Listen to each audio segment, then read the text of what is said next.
to them and began a more robust public conversation at the county level about whether or not the county should issue a franchise for a transfer facility. These discussions aren't really about the siting of a facility. One of the interesting things about the proposal that came in is that the applicant has an option to utilize the Rick Riel Dairy, to purchase the Rick Riel Dairy, which complies with really how the Polk County Comprehensive Plan sets out the need for the location of a transfer facility. And I can talk a little bit about that in a minute. But essentially it comes with a location. But whether or not the county grants a franchise for a transfer facility is a completely separate and distinct issue from whether or not they can actually site it on the location, that it's going to require a robust land use process. And so there are some things that we may have an expectation for in a franchise, like what type of facility it is it completely indoors? Those sorts of things we can mandate in any type of a franchise agreement, regardless of where it ends up being sited. So there might be some siting issues that we deal with if we decide to grant a franchise, but the actual land use process will be separate and would come after we've made some determination, or at least started a public process to discuss whether or not the county is willing to grant a franchise. So the willingness of the county to grant a franchise is dependent in a large part on the needs and expectations of our cities. When we're talking about a transfer facility that's a regional facility really only financially makes sense in terms of being able to keep the rates low for our ratepayers if we have throughput volume of material. And in order to have a throughput volume of material, the cities would have to mandate to your franchise haulers that they utilize the transfer facility. If the transfer facility is only being utilized by rural territories, by the county's rural franchise haulers, then it wouldn't financially make sense and would be too much of a cost burden on our citizens. That is precisely why it's important that we have these dialogues with the city before we really start to decide whether or not we would be willing to grant a franchise. So a little bit of background about solid waste in Polk County and what the state of our waste system is. So it really goes back to the 1970s and what's called the Chemeketa Regional Plan. And so Lynn County, Benton County, Polk County, Marion County got together and basically developed a strategy in order to determine the best and most efficient way to manage waste as a region rather than individually. And what came out of that was some intergovernmental agreements. Those intergovernmental agreements went away in the 1980s when the Oregon Department of Environmental Quality determined that basically our political boundaries were our waste sheds. And so the jurisdictions continued to essentially administer the Chemeketa Regional Plan. And the Chemeketa Regional Plan did a couple of things that impact Polk County. One of the things that it did is it essentially said that when the Monmouth landfill closes, that Polk County is going to be dependent on what they called at the time, the North Marion County landfill, which is the Valley landfill or Coffin View. And when this happened, it basically stated that Polk County was going to need to have a transfer facility and a backup landfill. Polk County has no interest in a backup landfill, but we do have concerns about what would happen if there's a temporary closure at Coffin View. And then what if and we have concerns about long-term closure at Coffin View. And so our comprehensive plan policies for public facilities in Polk County essentially state that there's a need for a transfer facility, and specifically a need for a transfer facility in the Dallas-Rick Riel area. And that's where 86% of our waste is essentially generated, is in that vicinity. And so it's incredibly efficient to have a facility there in terms of its ability to utilize the state highway system and to also to centralize the location for our haulers to take that waste. I had started to update our franchise agreements with our franchise haulers before this applicant came to us with an application. This was an unsolicited application. Polk County wasn't asking for applications for a transfer facility. We've been incredibly, we've really benefited, I think, from a long time a long period of rate stability at Coffin View, and really a substantial amount of capacity at Coffin View when we look back to really how long Coffin View has been operating. And that's really meant that we've had very low disposal costs in our region as a result of that. And things are changing. And, you know, a lot of this is about timing. And I'm not here to say that this is the best timing for an application like this. But timing is important. And there are some factors I think that we need to consider when we think about whether or not we're going to do a franchise. So one of the things I was worried about was the closure of the Riverbend landfill in Yamhill County. The Riverbend landfill was the backup landfill for Coffin View. If you remember back in 1999, there was a fire at Coffin View. Coffin View was closed. And where are our haulers going to take their waste? Well, there isn't access. And so that is one of the main concerns that I had and my responsibility for overseeing these franchises. And so we were starting to rework our franchise agreements and having our franchise haulers identify a backup landfill for a temporary closure of Coffin View, not really anticipating any long-term closure of Coffin View.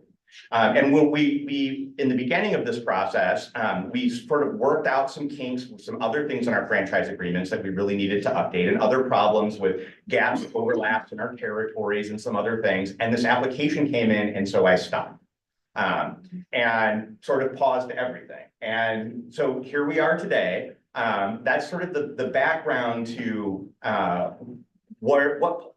how it works in Polk County in terms of what facilities are available. Polk County is entirely dependent on outside counties for disposal of its waste. We have no resiliency. We don't have any backup really here. And part of the concern that we have, and it's not an immediate concern, but it is a concern, and that is the lifespan of Coffin View. And so we know that Republic Services is publishing that it's a little less than 13 years if they're not able to get a conditional use to expand their landfill.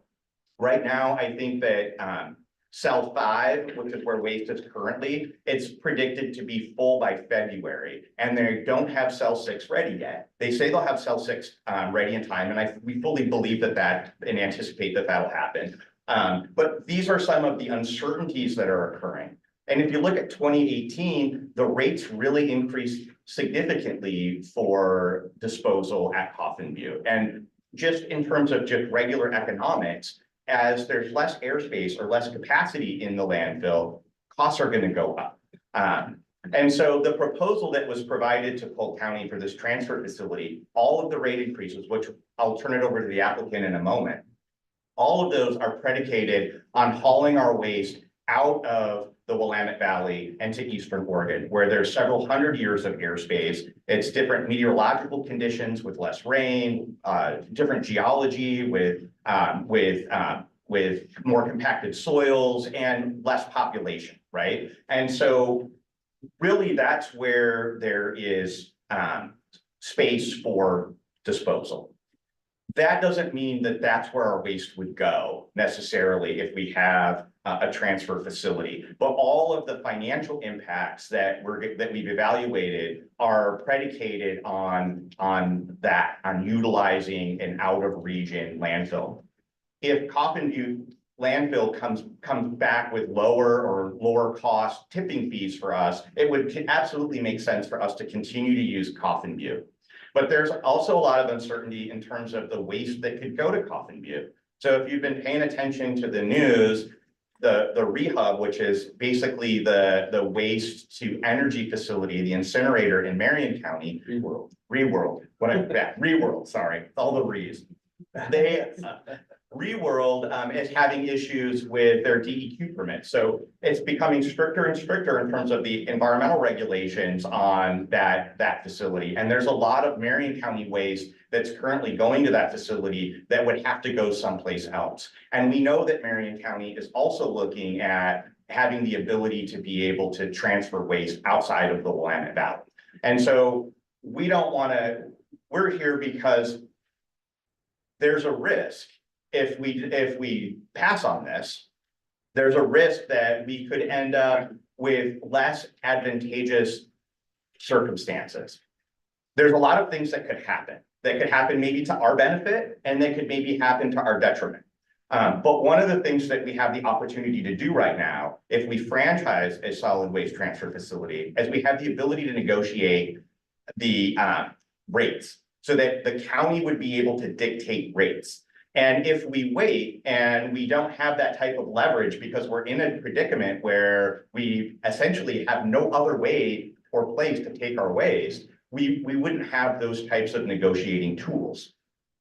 And so it spans beyond just our franchise being able to dictate the rates. We also have the opportunity to talk about other things like the ability to do household hazardous waste, the ability to do some dismantling to deal with abandoned RVs and other things. So there are a lot of opportunities that we also have that could really benefit our community.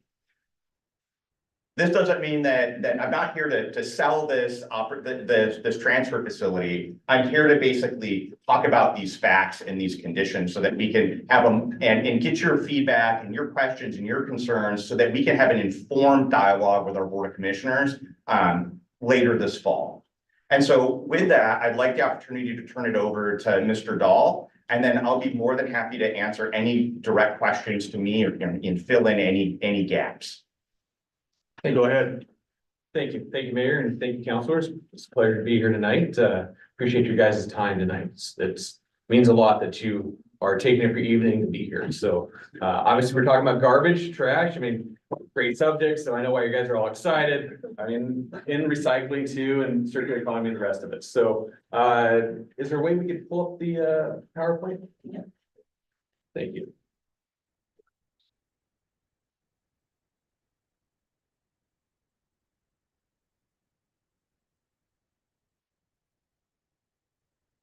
We'll just kind of walk through why we are in front of you guys tonight, why we're here tonight. And we'll kind of walk through on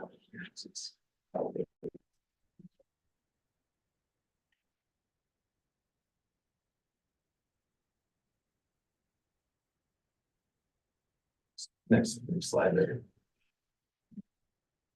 Okay, who are we? Who is Aptree Holdings?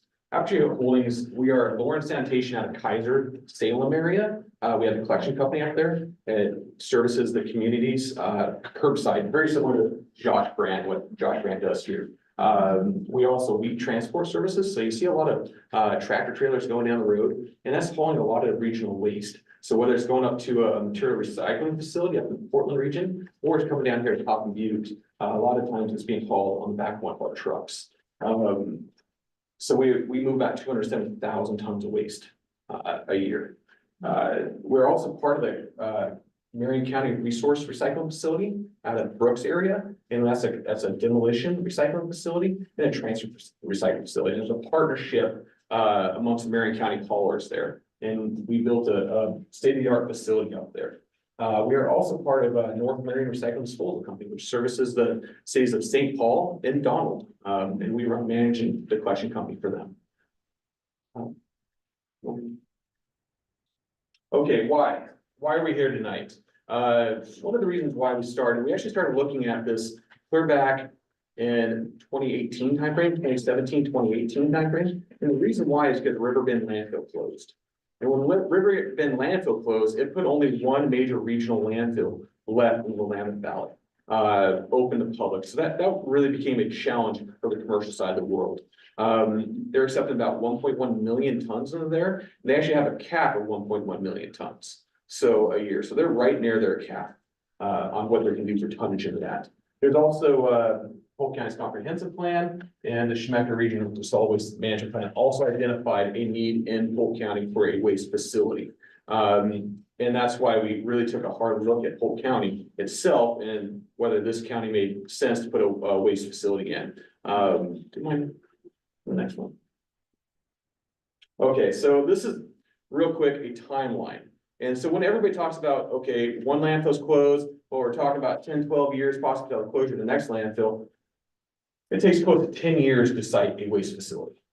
So by the time you look at the market space, you start looking at, you put all the logistics together, do all your due diligence, the rest of it, then you start looking at siting locations that make sense logistically. And logistics are population-based, location of cities, transportation. It's a huge study that is done. And it also has a big impact on like carbon and stuff like that in order to make it more efficient. And that took a couple of years. And once you start doing that, you start identifying different sites. And we have had several different properties actually tied up in the Polk County region, and that just haven't worked out. And now what, you know, from different on our due diligence pieces, whether it be floodplains, whether it be soil types, whether it be transportation overlay zones that are actually restrictive to be able to put transport stations into. It was actually quite a challenge to find a property. With that being said, Louis' site came onto the market. Now, Louis' site as a whole, because tillable ground needs to stay tillable ground for the farmers and everybody else in this area. But he had a facility sitting there. And one of the big things about Oregon is repurposing, right? Taking something old, redoing it, taking it, making something new out of it, right? And recreating new life back in that facility. And Louis was a huge part of the community. We greatly appreciated everything he did with his dairy farm there, but it was Louis was hitting towards the end of his career, and he was at the point where he had to make some pretty big decisions to stay competitive. He was running about 3,500 head of cattle there for milking operations. He was looking at having to go to 5,000 head in order to actually stay competitive in that market space. And he made a decision at that point to look at towards retirement and see what he could do with the facilities. And that's when we approached him, is after he put that on the market. And our site that we're looking at is the actual facility itself. It's not the tillable dirt and everything else. And that's actually but it's, you know, our goal is to work in harmony with our neighbors, and that'll actually stay with the farming community and everybody else in that. Once you go through the entire siting due diligence, then you have to go through the planning permitting process, and that includes franchising, that includes working with county officials, all your operating plans, your DEQ stuff. I mean, there's a huge process you end up going through to site a facility. And that takes a few years. So here we are, finally, if we can get through everything, on the front end of this, we're looking at trying to break ground in 2025, mid 2025 to end of 2025. It takes about 2 years to construct. And so our goal would be open in 2027. So that's kind of the 10-year time frame, right near 10 years that it's, you know, from the point we started looking at the market space, the point we identified property, the point of going through the process to actually opening a facility. So as your landfill heads towards the end of life, one of the things that goes on is they're selling airspace. There's less and less airspace. It continues to increase in price. And so with that being said, there is this point in this range that suddenly moving waste to Eastern Oregon. I'm only talking about one waste stream right now. There's multiple waste streams. We'll get into multiple waste streams in the entire waste industry. But suddenly you start looking at a closer point to a break even of where it makes logical sense that financially, that doesn't cost people very much money to actually put in waste infrastructure into a community for the benefit of the community and the citizens in order to move that waste to a regional facility that's out of town. So that is kind of the timeline. Okay, so let's talk about the current system right now and what it currently is. So currently you have multiple communities and they're moving waste to multiple end markets. And waste includes landfill waste, includes commingled green waste, and those are all going to different end markets. And there's other programs, glass and the rest of inerts and other material like that are going to multiple different sites. What goes on with the correctly sited transfer facility is when you site your transfer facility correctly logistically, suddenly it becomes much more efficient. Everything can flow into one central location. It's re-bulked there, and then it's headed towards the end markets. And that's in a bulk system. So you take anywhere from a 3.5 ton load to a 9.5 ton load, and you combine them up and you create 29 ton loads, or 22 tons, depending what type of material you're moving. And then you move that to your end markets in one big bulk load. And that's what benefit they bring. So you talk about carbon footprints, you talk about everything else. There's huge benefits to a waste facility, locally sited. Oops. Okay, now let's talk about transportations. Because there's a lot of like misconception out there. They're burners, you know, they burn a bunch of garbage. There's other pieces that, they're landfills. Well, let's actually go in why they started going in. Monmouth used to have a local dump. Lincoln County, where my family's multiple generations in the waste industry, we had multiple local dumps. And multiple communities around had multiple local dumps. Well, subthality regulations changed that. And at that point, you had to start putting liners in and capturing methane, and there's federal regulations coming in to the market space. And so you watched a lot of the community dumps close. And at that point, we went to more of a regional kind of facility, because it took a lot more tons in order to make them viable. Because of everything that had to go on with the leachate treatments and the rest of it. So we went in and started putting in first generation transfer facilities. And this is more what a first generation transfer station looked like. More open, they were open to the environment, everything used to go in the pit. So it continued to go in the pit as it's transferred to a different landfill, but everything pretty much went in one spot. There's some metal recycling, but very little recycling back when these first started going in. And then the late 80s, early 90s, you started seeing curbside recycle programs start up. And so then, so then we started, say, coming up with a kind of second generation transportation, which was like, okay, we have more material, different sorts coming at us. We got to start thinking a little bit different. We got to be more efficient moving stuff through, because we got to deal with wet waste, which is your residential waste, your commercial waste. You got to deal with your green waste, some of this recycling products that's coming through. So you started kind of coming up with more efficient systems, but they really weren't dealing with a lot of the nuisance and a lot of the other challenges that can come along with transportation. So, look, the next one. So you started looking at more of a third generation kind of transportation, where everything started happening indoors. So you could start controlling your smells. You could have a few different sorts in there. It was so that basically they could go into more of an urban environment and be able to live in harmony with their neighbors.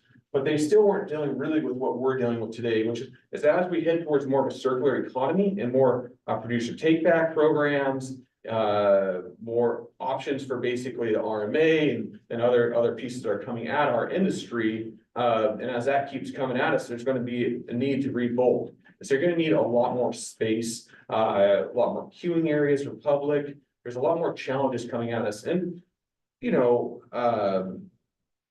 anyhow, so we'll go to the Nick, RMA for the audience. Recycling Modernization Act. So thank you. Okay. Do you mind turning to the next slide?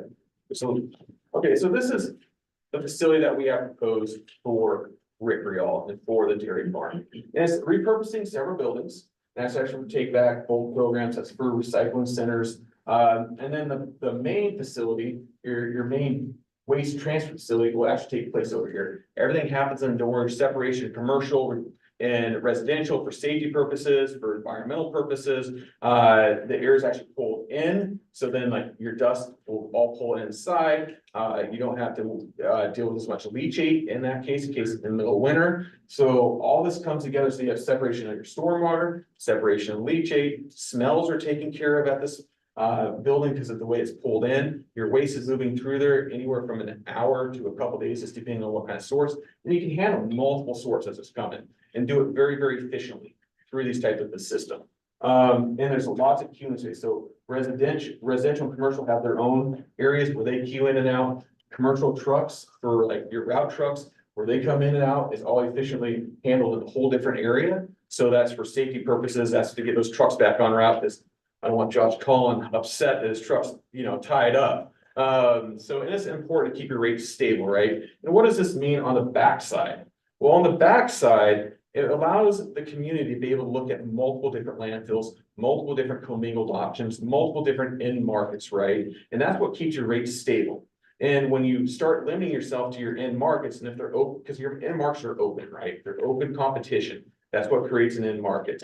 But when you don't have any competition, and it's unregulated, well, then that plus you're heading towards the end of life, well, that starts raising rates quite a bit. And this helps eliminate that. It puts it more of on a level playing field because you can now shop multiple end markets for your products. We can go to the next slide. Okay, so some of this key benefits, I'm third generation waste industry, local, Oregonian. We're going to be creating about 18 family wage jobs, between transport sides, mechanics, the skill tenants, operational, side of the world. New tax revenues can be invested back into local communities because this will be paying taxes in, long-term rate stability, synergies with local businesses. So local business creates more local business. We're not a big national company with national contracts. We actually deal with locals and local business. Maximize recycling within current waste streams. So then on top of that, because you have a facility like this, you can now look at different programs. You can look at more of the difficult to recycle programs and products that are, because you have this space and you have the ability to take them back. And then that comes down to each community and what they want. Efficiencies help reduce air pollution. As you know, when you're centrally located, those trucks will get right back on route. They're very, very efficient. You're not driving a long distance. And when you rebulk, you're now moving bulk material in bulk waste. Tillable acres at the Rickroll Dairy Farm, that will stay tillable. So the farmers will keep farming, which is our goal to really fit into harmony with all of our neighbors there and create something that all of our communities can be proud of. And it helps support a circular economy. So one to one. And that's just, if you want to find out more about us, riaholdings.com and appletree.us is our two websites. So anyway, open up for questions then. Well, I think what you really want to know is what is this going to cost your constituents, right? That's what you want to know. Sure. And so Apple Tree had provided a rate analysis. We had our consultant review that rate analysis. Our consultant came back with some numbers. The numbers essentially for independents,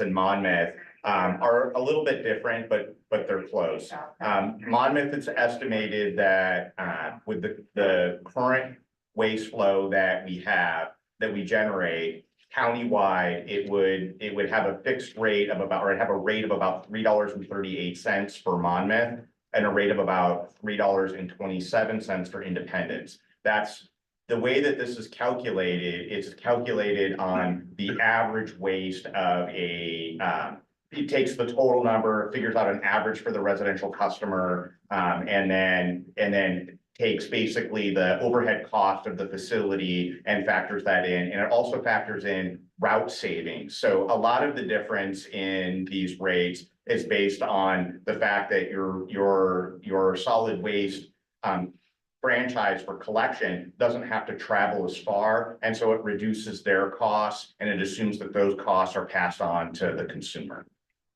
And So is that per month? that's per month. Yes, that is correct. Is that added onto our branch bill or is that a separate bill to the resident? It would be added onto your branch bill. So it essentially would your hauler's cost would increase per customer by about $3 and for independents, $3.27, and for Monmouth, $3.38. And since we pay every other month, that would translate to about a $7 every other month. On an every other month, because this is based on an average, because you've got different sizes. We didn't break this out by all of the different container sizes. It's just to get an idea of what are we talking about here? What kind of a financial commitment is this? And then to break it down to a monthly standpoint too, because a lot of people are paid, every other week monthly. And so they budget monthly, and that was important to keep those rates as low as humanly possible. And the other rates you need to be concerned about are the impact on commercial and industrial. And I don't have solid commercial and industrial numbers to share with you here today. But we're working on that. The Apple Tree has provided a rate analysis for us to evaluate, but we haven't had time to complete that analysis. The analysis that came back from Apple Tree is about a 10% to 11% increase. And I don't have actual numbers from the rate schedule, and I don't have our consultant basically looking at that methodology and the different assumptions and variables that were used to be comfortable to tell you that I think that's accurate. I don't have that today. But that's something that we are working on and that we will have completed hopefully in the next few weeks. And that's something we appreciate too with the county is that they also have their independent consultant too, working on verifying rates, working with our independent consultant, asking questions back and forth. Because those two are experts in their areas, so. So there's a lot of information. What questions do people have, Counselor? This is from Mr. Dahl. Yeah. The 18 jobs, are they gonna be filled from within your LLC, or you're gonna leave them open specifically for Monmouth Independence, Polk County? Well, Polk County itself is actually, these will be newly created jobs. So this isn't something that we're backfilling, moving people around. This is actually new created, sorry. I should put that. Thank you. Counselor? Is there any state funding or anything like that that goes into this, or is this strictly your company? Yeah. Building the facility Correct. and paying? Correct. It's private. And the other option is bonding something like this. If the county was going to have its transfer facility out on its own, it would be something we would have to try to bond. Counselor? So, maybe this is a question for Josh, so for Monmouth, what's happening to our trash now? Some goes to the dump, some goes to the recycling. Yeah, so those are two different waste streams. So our solid waste, all of that residential trash, commercial trash, everything goes to coffee. Currently commingling and other recyclables go to safe. And so it's a follow-up, but I'm trying to figure out how this is going to increase our costs if it's more efficient. It increases your cost because there's a facility that has to be constructed and those costs to build that have to be amortized over time. And then you also have increased labor. And so you have those factors that are really playing into this additional cost. And that's a lot of the question that we have about the timing, right? Like at some point, and Mr. Dahl made it clear, at some point, the cost of local disposal is going to make it so that this type of a facility is more cost effective. But what we have to decide as a community is whether we want to get in on that resiliency a little early at some additional cost to us in order to have more options and have better resiliency in the future based on potential changes in the waste economy. And so it is more costly. And the type of facility, I mean, Polk County is going to want a clean facility that isn't going to risk contaminating groundwater, that isn't going to produce litter and other problems that the county, that would be my responsibility to try to resolve. And so because of that, this type of facility is very costly to construct and costly to insure. Did you want to follow, Carol? Yes, Go ahead. thanks. And so what you plan to do, sorry, this waste management is brand new to me. No, If you want to talk about second grade, I'm all. I appreciate, the questions and the engagement. So you will be sending the trash, not to Coffin View, but to Eastern So Oregon? what we are doing is we actually priced it in to actually move it to Eastern Oregon. Okay, And the reason why we did that is we wanted worst case scenario right off the bat. Like if we needed to move this waste tomorrow to Eastern Oregon, what is it gonna be? And with a facility constructed. So hopefully, Coffin Butte's pricing is reasonable and it can stay here. But if it's not, because they're filling up and they just don't have a choice and they have to, push pricing because they have to push tons away. At that point, all of a sudden, we're talking, possibly even a break even quicker than 2028, 2029. And suddenly really, he wants infrastructure in place so you can move this material to these end markets. As soon as possible. So I have, Counselor Warren? And then Counselor Oberst and Yeah, then yeah. Counselor Moore. Yeah. Couple of questions. Josh, does this mean that if this goes into place, you will be hauling everything to the transfer station and no longer going to Coffin View? Yeah, if the cities deem it necessary and they want me to take that, then yes. And actually with the full plan, almost every, if not all of our material we currently already haul could go there. So you see a drastic benefit from a drive time. Right now, scrap metal goes to basically Cherry Avenue, kind of Capitol Subaru, I see it out that direction. Garden Services is off of Pine, kind of back there. So you might be able to lower your rates a tiny bit. Maybe. Yeah, I mean, Okay. yeah, you have to.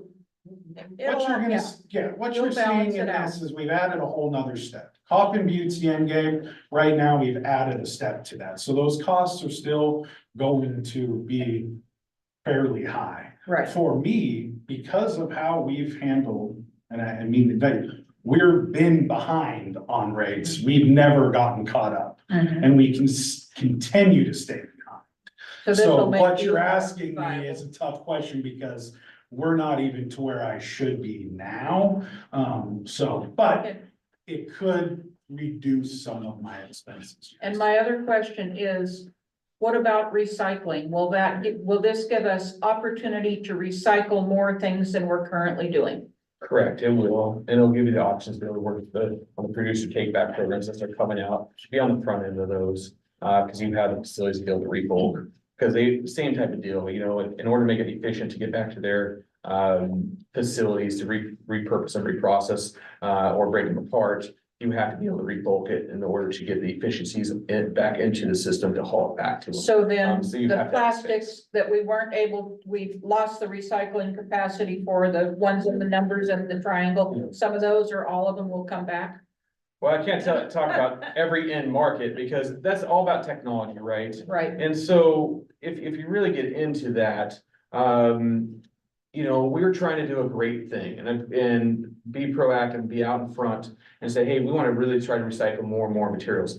But what we found out is we were really shipping them into another market space, another country, or countries. A lot of them were third world. A lot of them didn't have subtile D landfills or anything else. They were picking out what they wanted because there's tremendous value to them. And then the rest of it was ending up in places that really don't want it. That's probably a reason why we have a plastic triangle out in the Pacific Ocean. So the industry needed to clean up. We were, and everybody, including all of us, right? So that we really got to focus on what can be recycled domestically. And now all your producers, everybody else are really focused on everything else. And that's getting the infrastructure into place, not just on the front end, you know, right after the collection, but on this back end too, and that's from To be able to textiles, with technology. you know, and so as that technology keeps developing, then when you have facilities like this in play, absolutely, now you can take advantage of that kind of technology. Josh, why don't you get in here before we go to? Yeah, I just want to point out,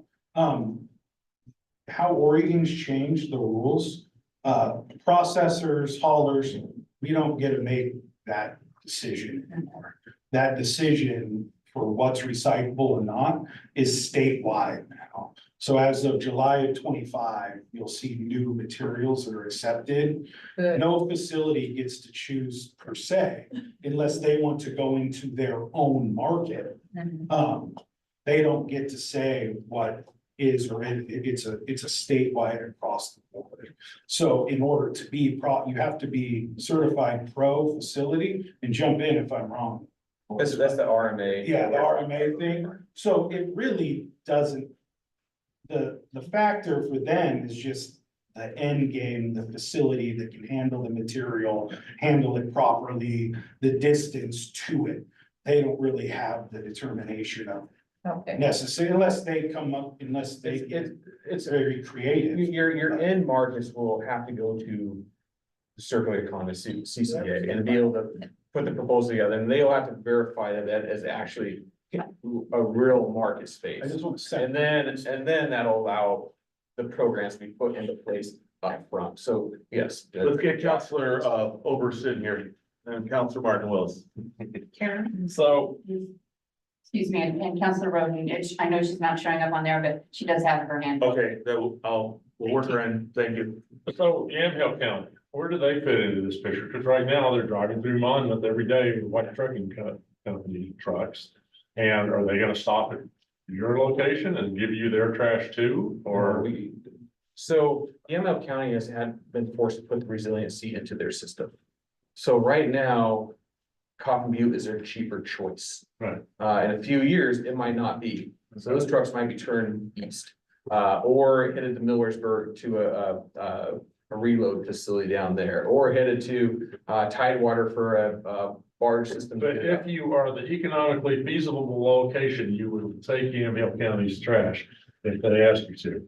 They are, well, Yamhill County, They have their own they transport. has their own. Just trying to simplify it. It's, I appreciate that, it's not that simple. Okay. Because they have their own transfer facilities, so that they won't get the benefit of revoking again. They Okay. already have it on the back of a transfer truck. Right. So it would make sense for them to come in, dump the transfer truck out, us reload it back into Okay, another got transfer it. truck. So they're basically gonna take that to an intermodal facility or something like that, where they can reload it at that point. All of the surrounding counties have transfer facilities or a landfill. Okay. We don't. And you mentioned, a multimodal facility, which it occurs to me you would become with a railroad track right beside you. If you start sending trash to Central Oregon, Eastern Oregon, you're not gonna send trucks, I trust. No, I appreciate that, but there's actually that infrastructure's very, very expensive to put in.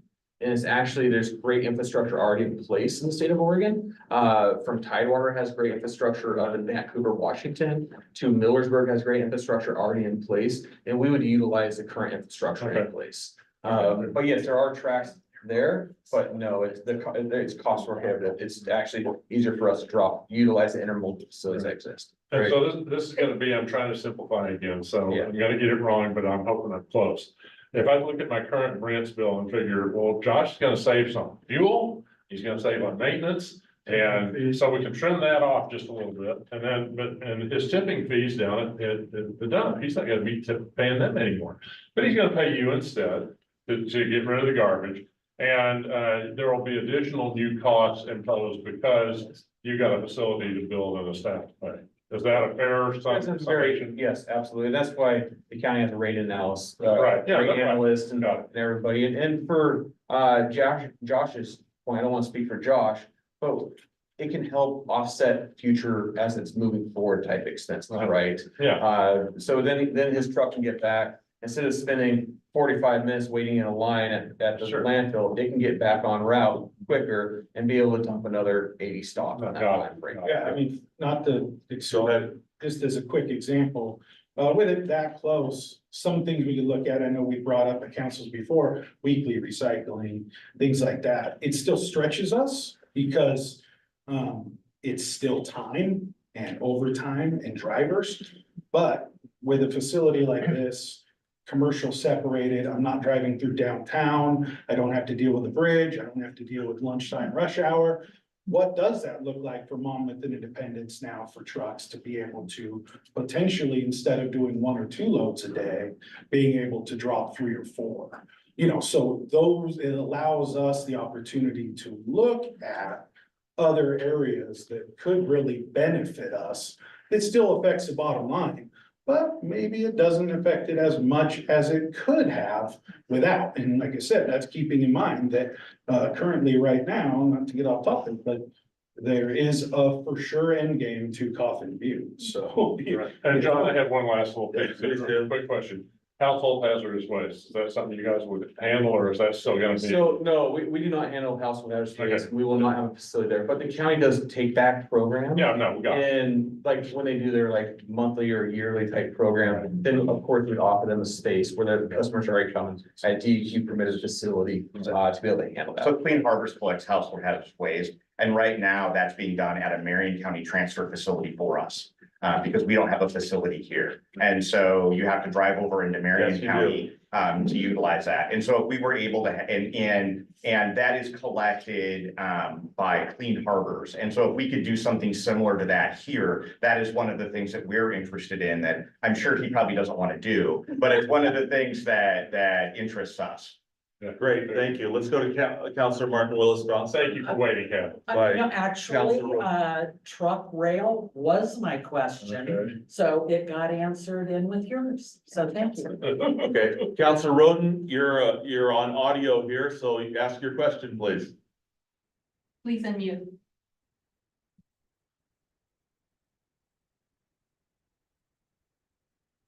Well, because it's the Okay, app. I'm sorry. Can you hear me now? You know. Okay, is it possible that you will use this transfer station and then just continue on to Coffin Butte? Because they are opening 3 more cells in the future, correct?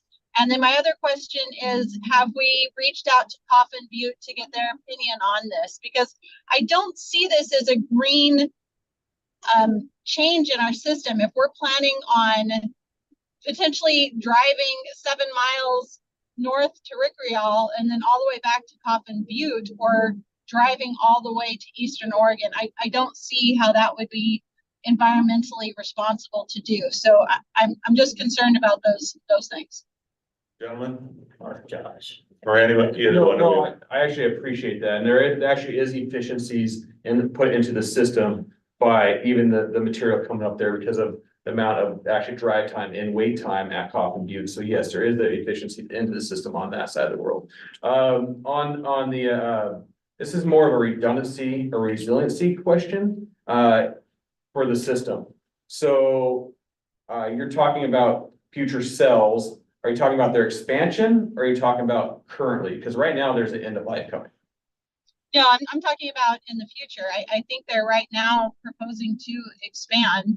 And Correct. I mean, looking into Coffin Butte, I mean, landfills are horrible, but they also, at least Coffin Butte, produces Correct. enough energy to, you know, give electricity to all of Adair Village. So it's not all evil. And so I was just wondering, you know, they've been our partner for many, many years. Have we talked to them about this? So Republic Waste Services, actually, they serve the city of Dallas, and we have had some conversation with Republic on this. And that's why when this system's put into play, you have the option to be able to still haul down the Coffin Butte.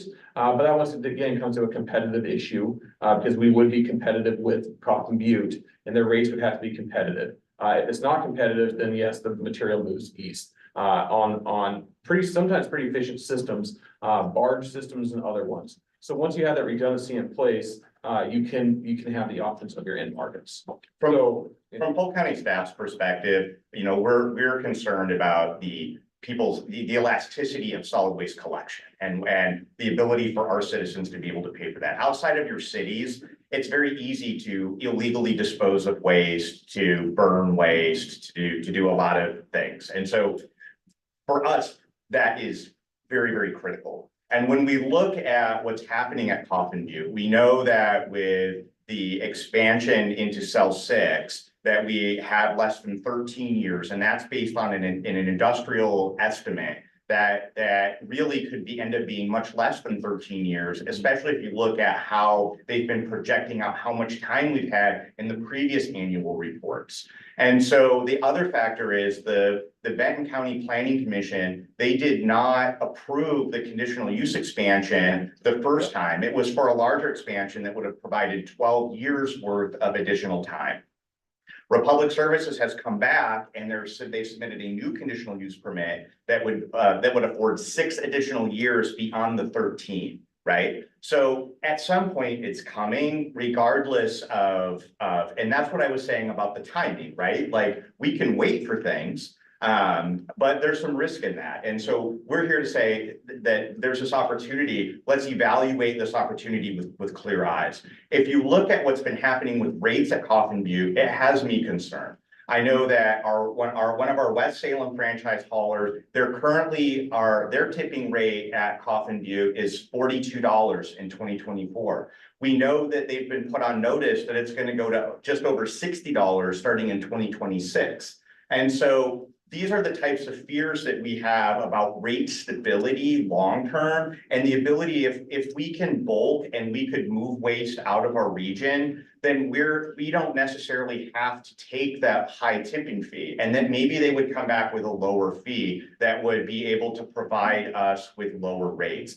Right now, we don't have the ability to do that. We have no resiliency and no other way to get our waste out. And so it's just a fact. I don't know. I don't want to disparage Republic Services. We've had a very good relationship with Republic Services. And I don't want to say that they are doing those things, you know, to spite us. It's just simple economics. And I think that we have to look at this from that perspective, and try to weigh our options. Josh, you're trying to get in here? Yeah, I mean, he proves a point. So when we're starting to talk rates, that's something that Republic aren't outspoken about. And so that rate that Salem gets is drastically less than what I get. Does that make any sense to anybody in this? It makes no sense. I'm one of the smaller haulers, yet I'm not getting that break. Volume discount. And so, part of that is you have to look at who, I have a great relationship with Republic as well. But there's some back end dealing going on with that. The idea in something like this, these two have communicated, Sean and Nick have both communicated, quite a bit. They have asked for my opinion, probably more than they really needed to. They're doing their due diligence. So from my perspective, that relationship does mean something to me. Yes, there's costs associated with that, but Republic has raised rates at the tipping fees 6 consecutive years. There's no way that ends. So with that timeline that they're talking about, 27, 28, somewhere in there, you actually have to look at right now 52, potentially on January 1. I just get a letter and I have to pay it. So I might get a letter that says 60.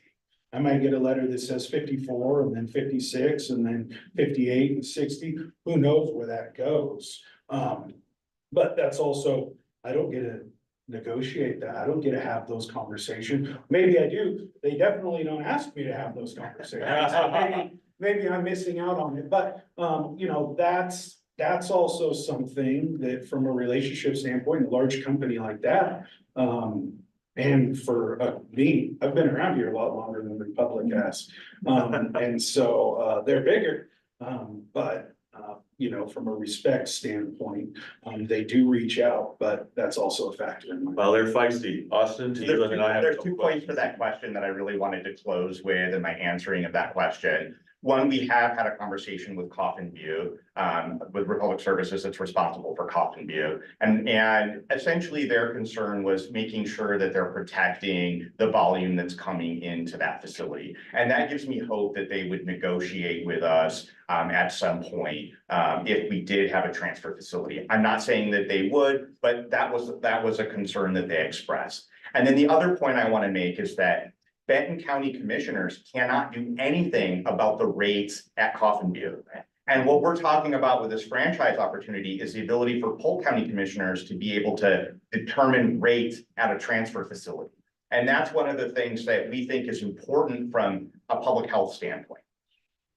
So I have a couple of questions, if I am here, and I don't think I stepped on anybody. You've alluded to this a couple of times. So Polk County is more than Independence and Monmouth, although you wish that they, anyway. Okay, you've mentioned your interactions with Dallas, and then how does West Salem, how does this all fit together? Because, there's more than just us in the room. Yeah, really. So it's going to come down to the majority of the waste that's produced in Polk County comes from our urban centers. And in order for this facility to have the throughput of material to be able to have these rates, we really would need that material to come through. And so let's say that Monmouth and Independence and Salem are interested in this, but Dallas isn't. At that point, the applicant would have to pencil out the math and determine what the rates are.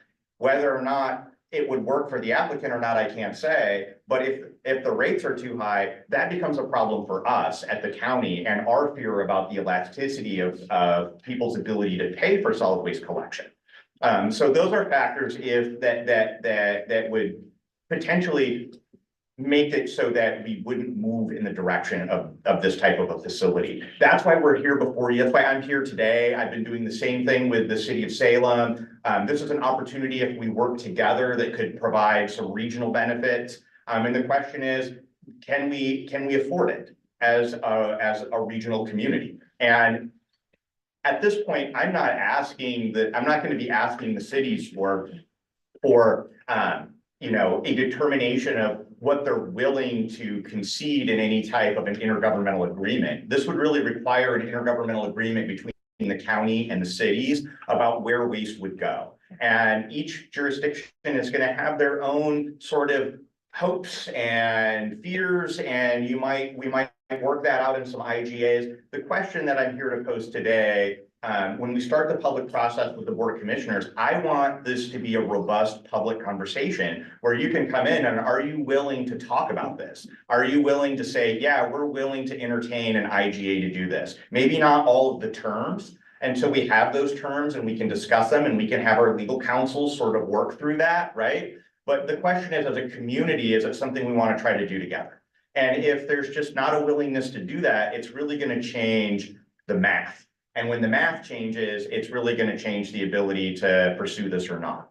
Right. And I don't want to influence you one way or the other. I really, want to be a resource for you to be able to come back to me. I want you to be able to trust me. And that's, that's why I'm here.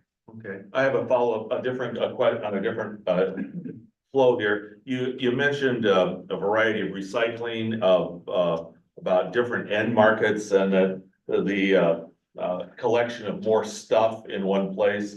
Could you talk a little bit more about that? Because you said there are other markets that things could go to that they aren't currently able to. Could you expand a little bit on As that? the RMA, so the state's working on an RMA right now. RMA is what? Recycling Recycle Modernization Modernization Act. And so as Recycle Modernization Act comes to fruition and more toward the future, it'll get hammered out. And right now they have a common list. Common list is what's gonna be picked up the curb. Common list is gonna be at take back centers. And so what that allows though, is as there's more opportunity for technology to keep coming on the market for the inside of the world, they now have the ability to go to the CCA, Circular Alliance, and be able to say, hey, we have an end market. We really want to get this product recycled. We want to put it into the system. And once that's set up and you have the depots and everything else in place, you can be able to get that product back to that end market to get recycled. It's like a reverse logistics. Yes, so rehab essentially is reverse distribution, right? That is what rehab stands for. So that is what the future really is of waste, is kind of reverse distribution. So Austin, would it be fair to kind of boil this into a 3 or 4 line? If I can do this in a 3 or 4 liner, is that what we're doing is being proposed is to protecting our long-term opportunities by creating a situation for another business to be in place that can be it could be either our primary or secondary, and gives us a greater leverage in negotiations long-term. And if we start now, by the time it becomes critical, then we have options. Is that a fair characterization? I think that's a fair characterization. And we're, the timing of this is what we're all trying to weigh. And I think that the applicant is very optimistic about how quick they can get through a land use process and all these things. Because it's a great community development director. Yeah, I think when you start on something in 2018, you're like, we're in 2024, you gotta have hope, right? So, anyhow. Yeah, I don't quite share the same optimism. And so I really think that the delta between what our costs are gonna be in the future and what our costs with this are, they're gonna get tighter, they're not gonna get further apart. But it really wouldn't work to just go back to your comment as a secondary. I mean, it really would have to be a primary, with a secondary being like a direct haul, in order for this to potentially work. I just, you mentioned that we would enter into an IGA. This would be one product of this to decide that's where we're going to go. Do we have an IGA right now that says we're gonna take stuff in there? No, you basically get to dictate to your franchise haulers where they take their waste. So one of the things that I was explaining when I started this, and you, I think we're stuck on trying to cross Monmouth Street, which Josh will still have to deal with this facility, by the way. That one of the things that we're facing is with the IGA, I've got to circle back. I made a joke and then I lost track of what my thought was.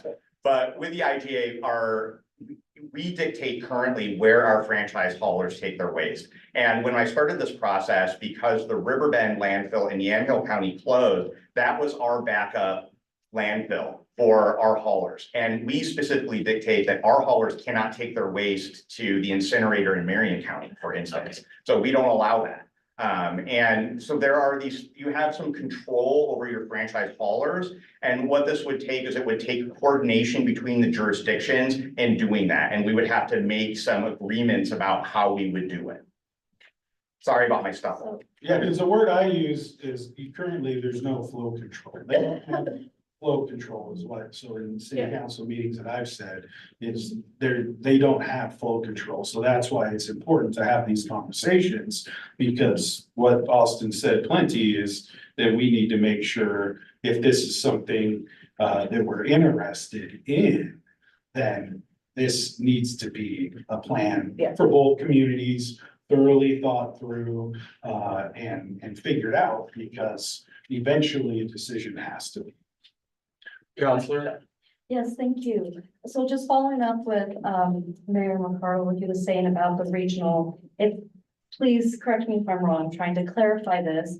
So the transfer facility regional, it depends on who agrees to it in an IGA agreement as to who's going to use it. So it could be Monmouth, Independence, Dallas, Rickville, Fall City, Salem, depending on that, or just as a clarification. Yeah, so I mean, that's really the crux of all of this. Yeah. If it really comes down to the cost to our citizens that are utilizing solid waste collection. And so if all of the rates that have been prepared for us to analyze assume that all of the cities and the county is sending all of its waste to this facility, and then that waste is being transported to Eastern Oregon. And that is those numbers that I gave you, that is the assumption that's made. If we are no longer taking it to Eastern Oregon, if we decide that we're going to continue to go to Coffin Butte, that will change the impact on our end users. If some cities decide that they don't want to participate, that's going to increase the cost because there won't be the throughput of material in order to be able to have that economy of scale to get the better rate. And so it may still work for those communities that want to do it. It may not work for the applicant. He may not be able to meet the returns that he would need to be able to make in order for it to be a viable business for him. And it may be too much for your end users. Some communities maybe can afford, you know, their citizens are willing to pay more for other services than other communities. And that's really going to be a factor. And that's what I'm trying to figure out today. And with all of the meetings I'm having with the community before we start this really, you know, bigger discussion with the public, with our with the county board of commissioners. So Counselor, please. So your $3.38 a month for Monmouth is shipping the trash to Eastern Oregon. Yes. And so I'm slowly, I think, getting a grasp on this. And so, but having all the cities send it to the transfer station really provides us with a collective. Because Dodge can't negotiate with Republic, but the transfer station could potentially lower the cost, like we're even bigger than Salem then, or maybe not. Okay, never mind. Okay, I'm gonna get Wikipedia. So I mean, but essentially that gives us more bargaining rights for Coffin Butte, so it could be lower than $3.38 if we are going to Coffin Butte until they close. Yes, it could be. Okay. But I think what he just said is, this pricing is modeled on it not going to come. So if you negotiate a Coffin Butte, then we're taking some of that volume, the economy of scale out of this station, the Rickreall station. No, I mean, well, maybe I don't understand. No, you're right. All the trash comes here You're right. and then it goes down to Coffin Butte. You have economy skill then at that point to negotiate with multiple end markets. Right, so I'm assuming it's more expensive to get to Eastern Oregon than if we just pull And it that's, down. and when we talked with Republic Services, they really didn't want to lose the waste. Yeah. And so, you have to keep in mind though, that the total amount of volume that comes into Coffin Butte, so they're fixed with the total amount of waste that can come in, we represent as an entirety 5%. Yeah. So we, even all together collectively, we don't have as much bargaining power as, we've got more than Mr. Brandt by himself, but we don't have a whole lot. Okay, now you're gonna say. Counselor So Over. I actually have Oh, just one go more ahead. question. Yes, got that. No, I'm sorry. So what would happen if we don't do the transfer station and Coffin View closes? Well, I don't, Long drive. Well, I mean, I mean, I Most, made most up an likely, answer, most but- likely there would be a solution provided and you would not have negotiating power. so I would be dependent, you know, it would be my responsibility to try to come up with some kind of a plan and some kind of a strategy. Assuming that I'm still, you know, in this position when, we don't really know when Coffin View closes, right? I mean, I don't wanna, we know it's coming, but this isn't about an imminent closure. This is about the economics of a filling landfill. And so with that, you know, my strategy today is to partner with Marion County. And so part of what I'm trying to do is coordinate with Marion County, because Marion County is also looking at being able to have additional transfer facilities that can haul waste out of the Willamette Valley. And to make sure that there's capacity there to be able to deal with our waste before, because they would build these with a volume in the future that they would, and then we could maybe fill that volume temporarily because it's based on a projection. And those would be the kind of things, so we would be paying Marion County and we would be paying end rates. We wouldn't have any control of what those rates are. We would really just be at the mercy of the market. Counselor Overs, and then I have. So there's been a whole lot of real high level stuff here, and I'm going back to garbage 101. So if in fact you have to wind up hauling to Arlington, what I want to just understand, and this goes back to Councilor Roden's question earlier, you would then proceed to take it to, there's a wonderful transfer station in Millersburg. Or maybe there's a wonderful transfer station in Vancouver. Yeah, Where would you see it going? and so the intermodal facilities, there are a couple different intermodal facilities that you can utilize, put on tracks, or you can put it up on barge. Or there's actual landfills that we can reach by a truck up the gorge. So there's multiple options at that point. I can't tell you where exactly it would end up, because at that point, you lose. I'm saying. You want to what are the negotiate, options? we're I'm gonna not negotiate your asking inbox, for that. all that will come in the impact of, you know, all the different options. Right, that's what I was after, was what are the options? Thank you. Counselor Job, and then I'm gonna go. I had a question, it's probably way out there, but, so for rate increases, because obviously it will go up. You would go to each individual city and ask for a rate increase, like what Branch does? Or it has to all be done at the same? No, I can explain this. So essentially what would happen is so you have one franchise hauler. Some jurisdictions have more than one franchise hauler. And so what would happen is the overhead for that franchise hauler would increase, and you have your own local criteria for your franchise hauler's justification for a rate increase. And so your hauler, in this case, Mr. Brandt, would have to come to you and say that my overhead has increased as a result of government regulation. I'm being mandated to use this facility. And as a result of that, my costs are increasing by X amount. And then that's gonna mean that I'm gonna have to increase my individual rates by these amounts, and then your staff would evaluate that and make a determination as to whether or not that was reasonable to justify the rate increase. Does that make sense? Now, so each city has to vote on it?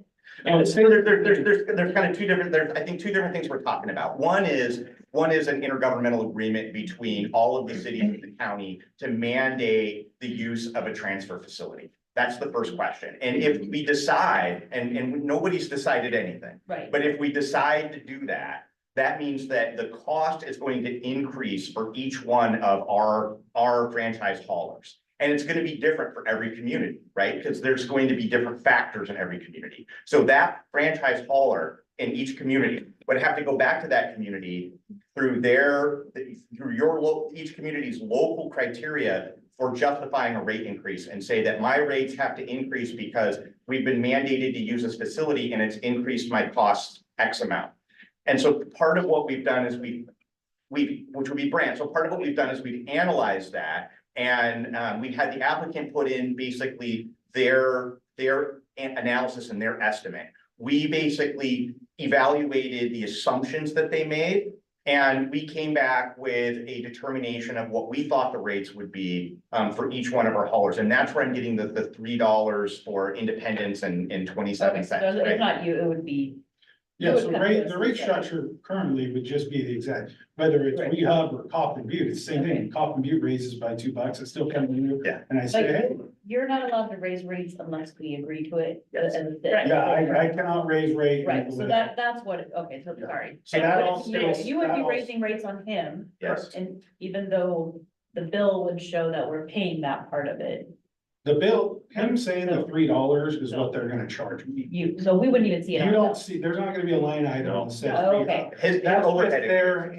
that's their analytics They of how have to you. explain to you what each household's. Right. So they're estimating that what I am doing now, that $3 is going to them, not back. So where my rates are now, that, you know, when I do a 8% increase, it raises $1.25. Well, we're talking $3 and something. So, you know, that's why it's a serious question, is because you're looking at 20, 30, 40% over this time period of increase that's gonna have to cover some of these costs over time. And that's the big question us trying to get to is, yes, there's an upfront to this. The problem is we're at that weird time frame of we've got somebody presenting a solution. We don't have anybody else presenting a solution. And so, yes, potentially the market value is still better for me to take my trucks directly to Coffin Butte. It doesn't, in fact, change the outcome down the road of what that could be. So that's what I think Austin's really trying to say is we're trying to get all the information out so you understand. But yeah, from the billing perspective, you're not gonna see a bill from them. It'll be, I'm gonna write them a check every month like I do Coffin Butte. And then I'm gonna have all my projections and then I'm gonna present it to the cities at the end. And so just like you can set the rates for your haulers, we'll be able to set, the county be able to set the rates at the transfer facility. And that's one of the benefits of this proposal coming in now, that if we wait, we may not have that opportunity to be able to negotiate that, right? So right now, because this isn't we're not being, you know, we don't have a gun to our head, so to speak, to do anything right now. We can negotiate better terms, and that's what we're exploring. So what we're being asked is, do we think it's a smart idea for the county to begin looking, exploring, moving forward with the process to see how this might sort out? Is that a fair characterization? What I'm looking for is whether or not the cities of Independence and Monmouth are gonna be willing to have, you know, good faith conversation or good faith negotiation in an IGA. So I'm gonna look around the room. Now, we're not making a decision. Can't make a decision. But does anybody object to beginning these conversations? Is that a fair, would be, you know, as it described, does that seem okay with folks? I think it's a wise thing and I appreciate the long runway. Counselor Carey. Counselor Carey? Yeah, I mean, I think you've got to be able to answer the questions better than we have tonight, because I'm more confused now than when I started. But I believe I have the concept that Coffin Butte's gonna close, we need to get out in front of it. And whether it closes in 1 year or 13 years or 26 years, it's still gonna close at some point. So, And if they're doing a 50% increase in their tipping fees, like right now anyway, to some haulers, nothing stops them from doing that every year. And our rates go up even more because we have no power to negotiate with and companies. so that's why we're talking about this being a rate stabilization. That's one reason. So the county then would be the stable. The cities are out of it. Cities we don't negotiate anything with those guys. That's you guys.